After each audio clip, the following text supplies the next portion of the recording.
আপনি যদি ভাবেন রাতের আঁধারে একা একা হরর মুভি দেখার সাহস রাখেন, তাহলে দ্য নান আপনাকে ভুল প্রমাণ করতে তৈরি। Insidious, conjuring, enable, James Warren, ভৌতিক রাজত্বে এই নামগুলো যেন কিংবদন্তি। আর সেই কনজিউরিং ইউনিভার্সের সবচেয়ে ভয়ঙ্কর মুখ হচ্ছে ভালাক। আর যখন এই ভালাক পুরো সিনেমার কেন্দ্রীয় চরিত্র, তখন কি আর আপনি শান্তিতে ঘুমাতে পারবেন? এক কথায় বললে এই মুভির টিজার এতটাই ভয়ানক ছিল যে ইউটিউবে ভিডিওর মাঝখানে চলা 5 সেকেন্ডের এক বিজ্ঞাপন তুলে ফেলতে হয়েছিল। কেন জানেন? নানরূপী ভয়ঙ্কর পিশাচ ফালাককে এর হঠাৎ আবির্ভাব দেখে দর্শক সোজা লাফ দিয়ে পড়েছে চেয়ারের নিচে। মুভির গল্প শুরু হয় দক্ষিণ ট্রান্সিলভেনিয়া, রোমানিয়ার এক নিরিবিলি কিন্তু রহস্যময় গ্রামে। দ্বিতীয় বিশ্বযুদ্ধের ধ্বংসস্তূপের ছায়া এখানকার বাতাসেও টের পাওয়া যায়। আর সেই শান্ত সকালেই ফ্রেঞ্চ কানাডিয়ান ছেলেটি ফ্রেঞ্চি হালকা শীষ দিতে দিতে খাবার পৌঁছাতে যায় এক মিশনারিতে। কিন্তু কি দেখে সে থমকে দাঁড়ায়? এক পুরনো প্রাসাদ, কনভেন্ট, আর তার বিশাল ঘণ্টার সাথে ফাঁসির দড়িতে ঝুলে আছে এক নানের লাশ। কিন্তু আত্মহত্যা তো খ্রিস্ট ধর্মের মহাপাপ। তাহলে কেন করলেন সিস্টার ভিক্টোরিয়া এই ভয়ানক কাজ? এই রহস্যই টেনে নিয়ে আসে গল্পের কেন্দ্রীয় দুই চরিত্র, father Burke and sister আইরিনকে।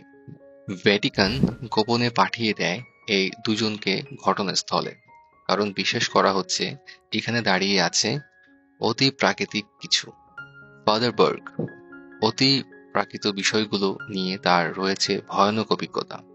R sister Irin, যিনি এখনো পুরোপুরি নান নন, কিন্তু তার আছে এক ধরনের আধ্যাত্মিক শক্তি। তাদের গাইড হিসেবে যোগ দেয় ফ্রেঞ্চি, মুখে হাসি, হাতে লাঠি, আর ভিতরে একটু ঝোঁক আছে সেই আইরিনের দিকেই।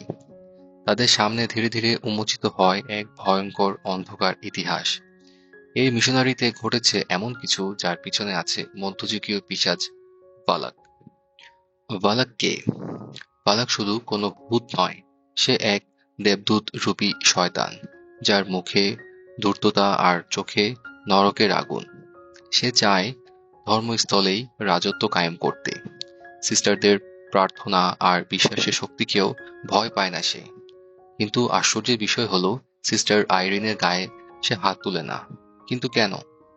দি অ্যাটমসফিয়ার, পুরনো গির্জা, ঝাপসা কাচের জানালা, চির অন্ধকার করিডোর, অদ্ভুত শব্দ, পুরো মুভির ভিজুয়াল ডিজাইন এমন যে চোখ খুলে রাখলেও ভয় পাবেন, চোখ বন্ধ করলেও ভয় পাবেন। সাউন্ড ডিজাইন ভয় পাওয়ার সবচেয়ে বড় হাতিয়ার এই মুভিতে।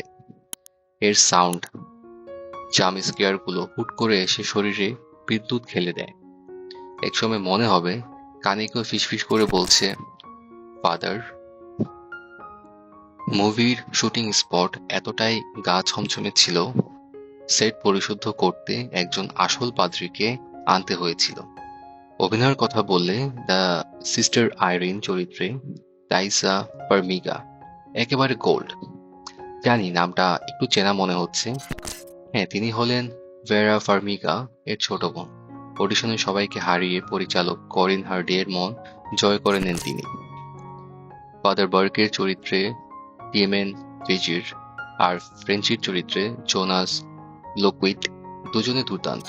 বিশেষ করে ফ্রেঞ্চি তার কৌতুকপূর্ণ ডেলিভারি দিয়ে গল্পে এনে দেয় চমৎকার ভারসাম্য। কিছু নেগেটিভ দিক, গল্পের টুইস্ট থাকলেও সেটি প্রেডিক্টেবল। ভালাককে পুরোপুরি ফোকাস করতে একটু দেরি হয়ে গেছে। মুভির 1/3 পার না হলে সেভাবে তাকে দেখা যায় না। জাম্পস্কেয়ার ব্যবহারে একটু বেশি আগ্রাসী হয়ে পড়েছেন পরিচালক, যেখানে কনজুরিং সিরিজ ছিল একটু সাবলীল। আর ভালাকের মূল উদ্দেশ্য এবং খ্রিস্টীয় থিম আরো গভীরভাবে দেখানো যেত। শেষ দৃশ্য এবং কিছু পজিটিভ দিক, শেষ দিকে যে টুইস্টটা আসে সেটা দেখে আপনি যদি কনজিউরিং ইউনিভার্সের ফ্যান হন তাহলে চেয়ার থেকে লাফিয়ে উঠবেন। এবং আরো কিছু পজিটিভ দিক হচ্ছে ভয়ানক পরিবেশ, সিনেমাটোগ্রাফি দুর্দান্ত, সাউন্ড ডিজাইন এক কথায় মাস্টারপিস, অভিনয় পরিপূর্ণতা, বালাকের চরিত্র একবার দেখলে ভুলবেন না। The review man verdict 4.2 out of 5। বালাক একা একাই মুভিকে হররের লিস্টে টপে নিয়ে গেছে। ইনসিডিয়াসের কাঁধে কনজিউরিং শুরু হয়েছিল, কিন্তু নান তার নিজের রাজত্ব গড়ে নিয়েছে। আপনি যদি ভয় পেতে ভালোবাসেন, গা শিরশিরে অনুভূতি উপভোগ করেন, তাহলে দ্য নান আপনার জন্য একদম পারফেক্ট উইকেন্ড হরর ডোজ। এই ছিল দ্য রিভিউ ম্যানের ভয়ঙ্কর রিভিউ। পরের বার আরো রহস্য, রোমাঞ্চ আর সিনেমার নেশা নিয়ে ফিরছি। চ্যানেলে লাইক, কমেন্ট আর সাবস্ক্রাইব দিতে ভুলবেন না, because reviews are serious business, only with the review man. Take care, by.